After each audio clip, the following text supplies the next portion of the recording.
because this is the most. They'll make you know. Okay, hi. Welcome to the EverQuest 2 webcast discussing game update 61, War of Zek.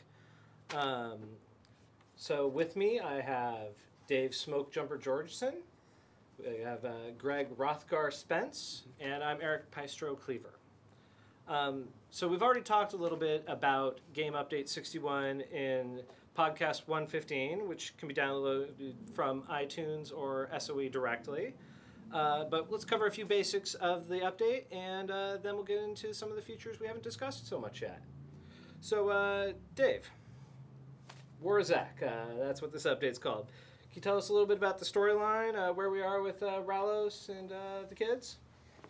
The kids. Last time we found out that Ralos had some pretty dark plans for stuff. That he was, ostensibly at the beginning, he was basically going to come in and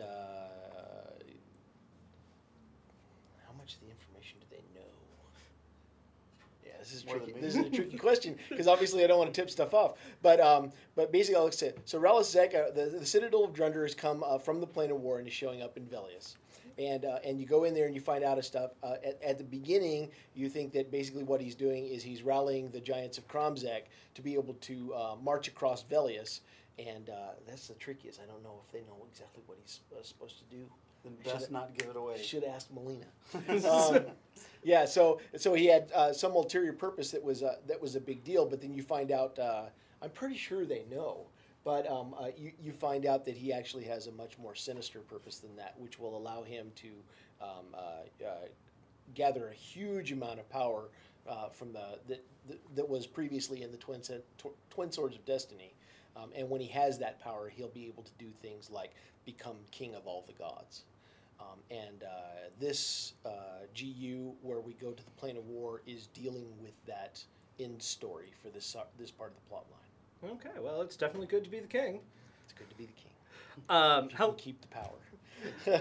How long has the team been working on this update? It depends upon whether you're talking to artists or designers. Designers have been working on it for about 3 months, but artists start a lot earlier than that. So all told, we've probably been working on it for 6 months, but everything is done in parallel. We do many, many things at the same time. So something might get started a year ago. Like right now, the art team is already working on art for stuff that's not going to get released until next August.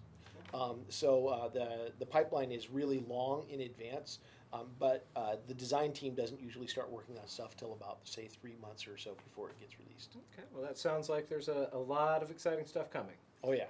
Okay. What features of this update are you most excited about? What has really got you going? Greg? Well, there's a few things. I really am anxious to see how people like the house rating system. It's getting good feedback on tests so far, and I think it'll help the people that spend a lot of time decorating their houses and putting a lot of work into that. I think it'll be a great outlet for other people to see all that work they've put into it, so I think that's going to be really cool. The dynamic dungeons play tested really well internally too when the team was playing them. They're really fun, so that's cool. But the Plane of War raid has some cinematic experience stuff going on in it that we haven't done before, and it's very, very cool. Awesome. Can we talk a little bit more about Dungeon Finder and re-itemization? You know, some of the features that players can look forward to about that? Yeah. That's actually probably the thing I'm the most excited about. It doesn't sound super sexy. Yay, we're redoing all the items in the game. But what that does is, previous to now, since we did the Golden Path a couple years ago, players have pretty much been on this golden path every time they level up an alt. And the rest of the content in the game had some pretty iffy loot. So by re-itemizing everything between 20 and 90, what we're able to do is revitalize all of that content everywhere in the game. So now when you level an alt, you can go anywhere and be pretty assured that you're going to get something that's worth a damn for your character, which is very cool. And then in addition to the re-itemization, when Dungeon Finder comes out, then Dungeon Finder allows people to be able to very easily join a pickup group. And what's really cool is, well, I know that new players will probably find content they've never seen before. because part of the Dungeon Finder lists all the levels that are all the dungeons that are appropriate for your level range. And there's probably a lot of dungeons that even the old guard haven't touched for a very long time. So Dungeon Finder should trot people through a lot of stuff, and with the itemization being good, that's going to be a huge facelift for the game. And the game is so large, sometimes you don't, even if you've heard of a dungeon, you're not quite sure where it is if you're new to the game. So the Dungeon Finder allows you to, get into those dungeons a little more quickly without having to literally know what 8 zones you have to run through and what rock you have to look behind to find the zone in for it. So it'll allow people to experience many more dungeons. Yeah. That is awesome. Yeah, That's very definitely cool. very cool. Okay, so let's switch tracks a little bit and talk about video capture. Now, this is a new feature that's going in. Could you tell us a little bit about it? Upload straight to YouTube?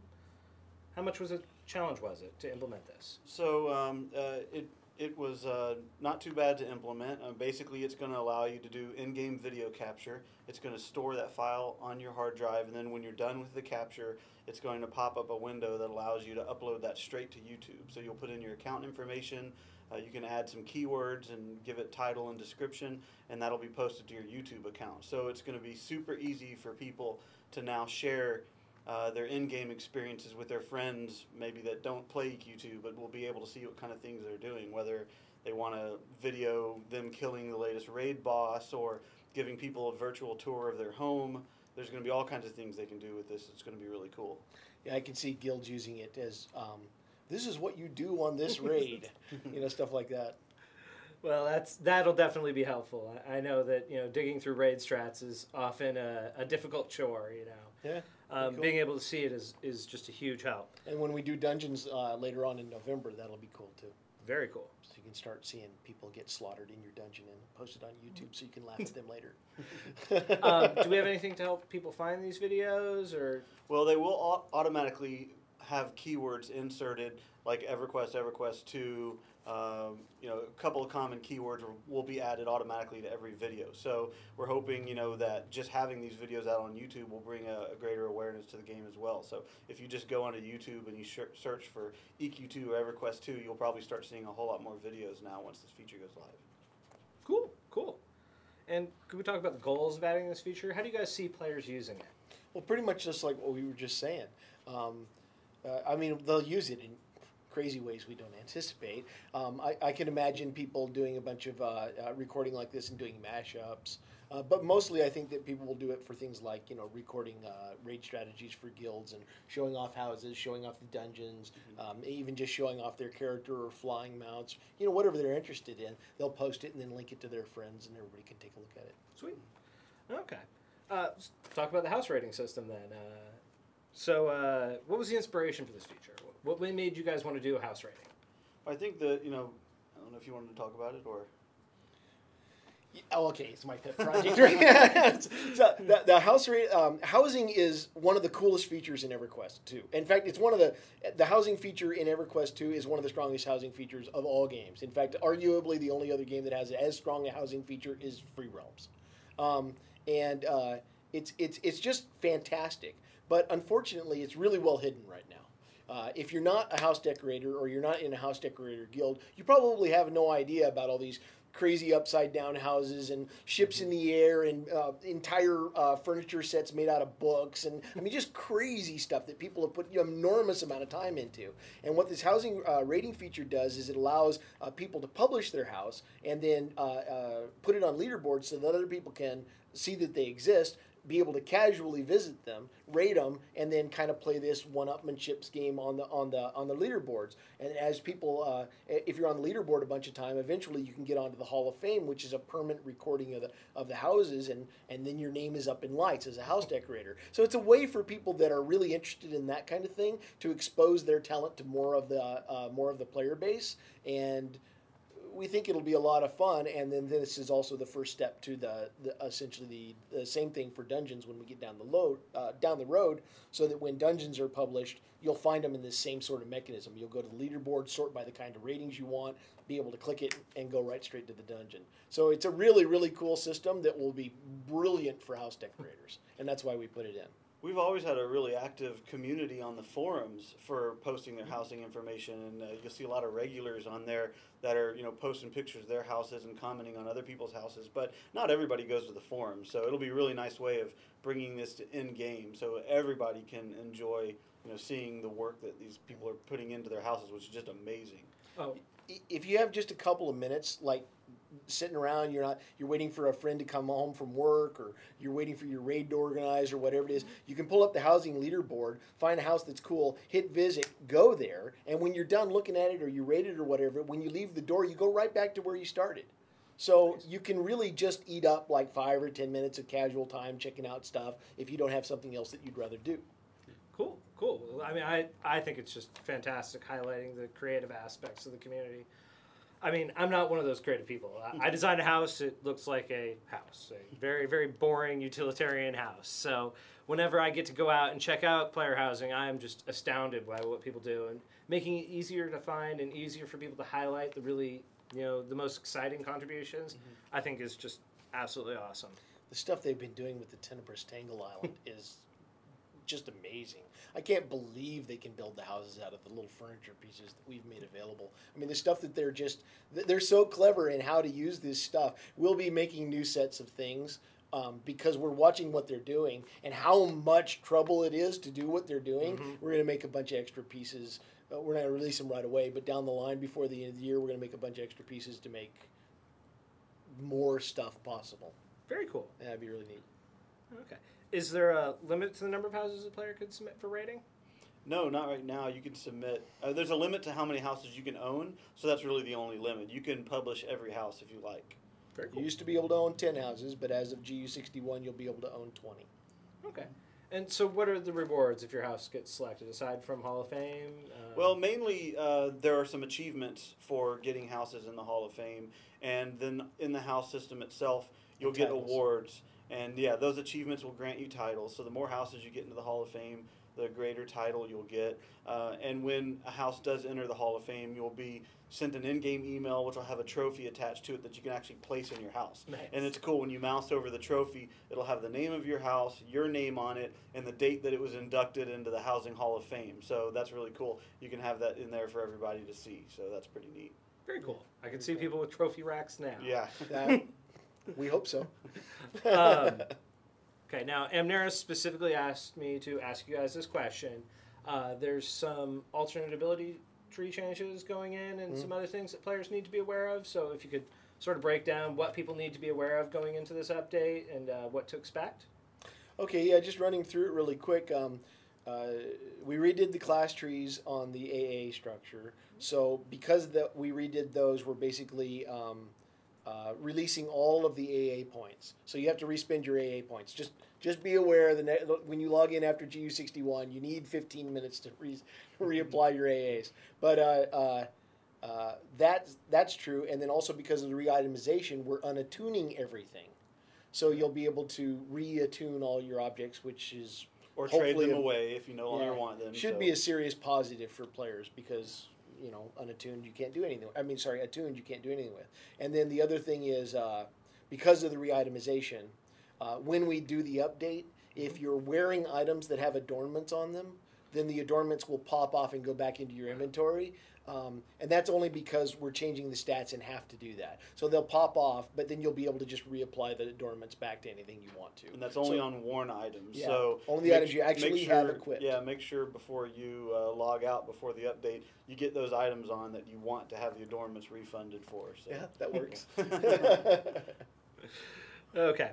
And something that will be no doubt exciting for members of the Fae and Eres community. Okay. I was looking at that one. I'm like, I have no idea how to pronounce this. He's not from around here. I am not. I'm from a far more primitive land. But evidently they're getting in on some flying action. Yeah, they're losing their wings. I'm just kidding. We're giving them like a roller skate with a jet on it, and they can sit on that. Nice. No, it's a level 85 quest like the other flying stuff, and you go through this whole thing about the blessing of Zigini, and when you complete it, you're able to essentially shrink down and get this particle effect on you, and then fly independently without a mount. It's effectively a mount quest, but it's kind of like the Cloud of Bats for vampires. So when you complete the quest, you don't actually get an invisible mount. That would be silly. What you do instead is you get the ability to fly as a spell, and then you can put that on your hotbar and click it, and then turn into this shape and fly around. And then when you're done, you go into combat, then you'll change back into your full form. Okay, well, you know, it is tempting. I have been playing some EQ2 lately, but I think I'm going to stick with my Rotanga for now. Okay, so Race change potion. Race change potion. Is there anything you guys want to add? Anything you want to say to our players who are watching? No, we can't wait. I mean, GU61 is next week, and there's a lot of really good stuff in it. We covered a lot of stuff here, but there's actually stuff in that update that we haven't covered yet. When the release notes come out, make sure to take a look at them, because there's just a gigantic amount of things we did in this update. Yeah, I just wanted to say thanks to our test community too. A lot of times they don't get a lot of thanks, but you guys that are going on to test server and giving us feedback, we really appreciate that. That's really great. So thank you for all that time you put in testing this content for us. We really appreciate that. That's awesome. Very cool. Do we have any exciting questions going on from the audience, Joel? No. They are pretty quiet. They were excited about the trophies. Yeah, that's cool. I agree. And any UI updates coming? Well, lots of UI changes for the house rating system, new UI for the dungeon finder. Tell them about the battleground button. Just get. That Oh out well, there. yeah. I mean that's a small change. It's tiny, but- We really want to push the dungeon finder system to the sort of forefront. So we're replacing the battlegrounds button on the XP bar with the dungeon finder button, so that's a little more accessible. We think that'll appeal to a wider audience. But other than that, there really aren't any major UI changes for existing windows. Yep. A couple little tweaks to the character window, I think. So that's probably about it. Cool. They're wondering if the dungeon finder is going to be released with GU61. Technically. Well, we're going to put it in the release notes, but it's probably going to be about a week or so after, because it did not get enough time on. Well, it hasn't had any time on test yet, and we don't really want to release it without that. So we're going to go ahead and bite the bullet and wait a week before we release it. And honestly, the same is true of that raid that I bragged about. It's ready and it's out there, and we could publish it, but the raid progression has not gotten to the point where people could open that doorway anyway. So what we're going to do is, until that gets unlocked, we're going to use the time that we have available to polish as much as we can before people open it up. But like I said, it's pretty damn cool. And the Plane of War stuff is there's a rogue dungeon and there's a raid, but there's also normal and hard versions of each. So it'll be very cool. People will enjoy it. Yeah, we hope to get the dungeon finder out to test next week sometime, and then we'd like to see what you guys think about that, and we'll fix any bugs and get it tweaked. And Oh yeah, and the endings are different between the normal and hard mode raids. The endings are different, which is cool. Interesting. Get a little sneak peek of something else that's going on. Yeah, I'll leave it at that for now. Wow. Well, now I got to find out. Yeah, I'll just say Better get to leveling. The ending of the hard raid on that is amazing. It's really cool. Cool. Okay. Well, I want to thank everybody for watching, joining us here. This has been a production of the Sony Online Entertainment Community Team. Thank you guys for coming out and talking to having people. us. And You bet. it's been great. Thanks. Bye.